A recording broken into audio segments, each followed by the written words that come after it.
লাইলা, লাইলা, লাইলা।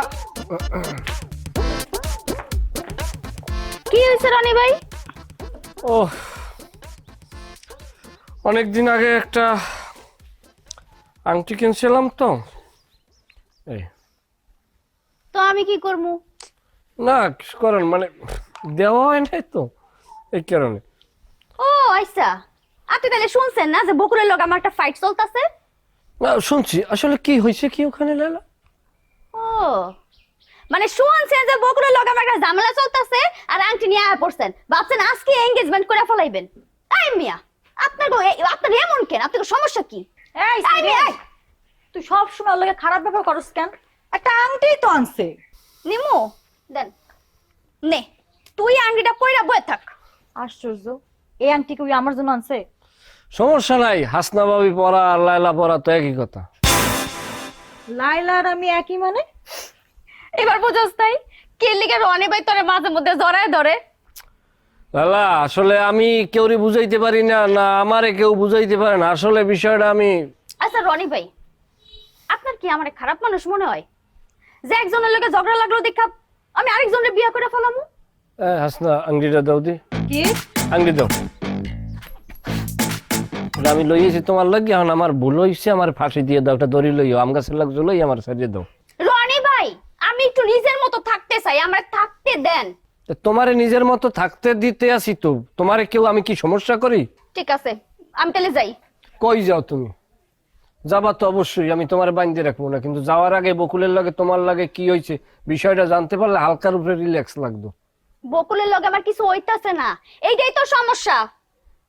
আমি যে এত অনর চেষ্টা করলাম তাও তো কিছু হইল না। আমার লাগেও তো ইতিহাস না। আমরা সবাই তো না হওয়ার রাশিতে আটকে গেছি ভাই। আমি আটকে যাওয়ার ভিতরে আসছি, কিন্তু কিন্তু নাই, পিড়িত আটকা আটকির ব্যাপারই সব ফিটিং।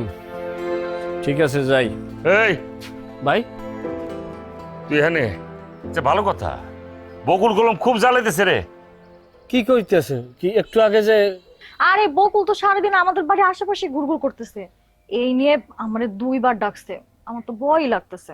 কিসের ভয় ভাবি? এগুলা কোনো কথা? এই ধরনের একটা কার্যকলাপ বাড়ির উপরে বসে করিয়ে যাইবে, এটা কি কি মস্তান হয়ে গেছে নাকি? আপনি আমার কল করেন না কিসের জন্য? আরে আমি থাবড়াই কান কোন ফাড়াই গেলাম, চেনে মানুষ। এরে বাবা আর কিছু করতে যাস না তো, খামাখা একটা প্যাঁচ লাগাইছে। এমন কিছু করতে গেলি মনে কর লায়লা কিন্তু এক প্রকার ঘুরে গেছে গা।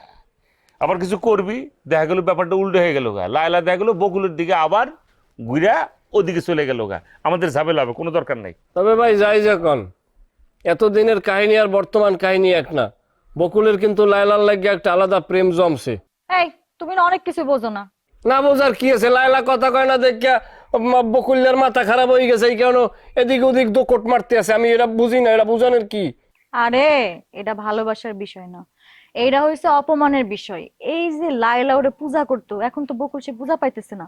বকুলের মনে হইতেছে যে লায়লার অপমান করছে, এই অপমান সহ্য করতে না পাইরা বকুল এই কার্যকলাপ গুলো করতেছে। দেখছ আমার বউ কিরকম প্রেম বিশারও দিচ্ছে। হ্যাঁ কলম একটা জ্ঞানী প্রেম বিশারও দিচ্ছে। তোকে প্রেম সম্পর্কে কোনো ঝামেলা হইলে হ্যার কাছ থেকে বাসন হয়ে যায়। সবসময় কি খোঁচাখুচি করতেই হয়? হ্যাঁ ভাই দেখেন, আপনার তো ভুলই হয়েছি ভাই। এরকম একটা সুন্দর বউ এই লই কেউ খোঁচাখুচি করে ভাই? আচ্ছা যাক বাদ দেন, এখন আমার কি করণীয় কোন? আচ্ছা তুই যেটা করবি চাষির একটু বুঝাই করতে পারবি বকুলের ব্যাপারটা, যাতে বকুল একটু কন্ট্রোলে রাখে, একটু আগাইলি হয়ে যায়। হ্যাঁ এটা করবো মানে, কিন্তু আমার একটা কথা আছে ভাই। এ বাবা কথা তোর একটাই, একই টেন্ডেস্টার বাজাবি আর কত, বুঝছি তো আমি। না যদিও এই গানটা বহুতবার শুনছেন, তারপরে ভালো গান বারবার শোনা উচিত।